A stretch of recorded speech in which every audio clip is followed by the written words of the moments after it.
আমি জানি আমাকে দেখলেই তোর চুলকানি শুরু হয় না খাওয়ার। আরে বোকা, তুই আমার ভালো দিকগুলো কখনো জানার চেষ্টা করেছিস?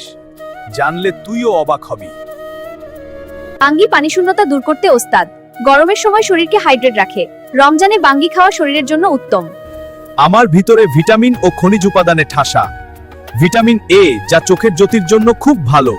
ভিটামিন সি, এটি শরীরের রোগ প্রতিরোধ ক্ষমতা বাড়াতে সাহায্য করে।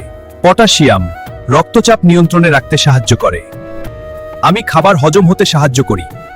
আমার মাঝে প্রচুর পরিমাণে ডায়েটারি ফাইবার থাকে, যা কোষ্ঠকাঠিন্য দূর করতে এবং হজম প্রক্রিয়া উন্নত করতে বেশ কার্যকর।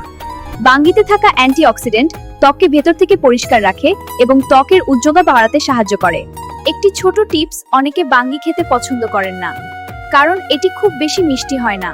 সেজন্য চিনি এবং সামান্য বিট লবণ দিয়ে মেখে খেতে পারেন। এরকম আরো স্বাস্থ্য সচেতন ভিডিও পেতে সাবস্ক্রাইব করুন।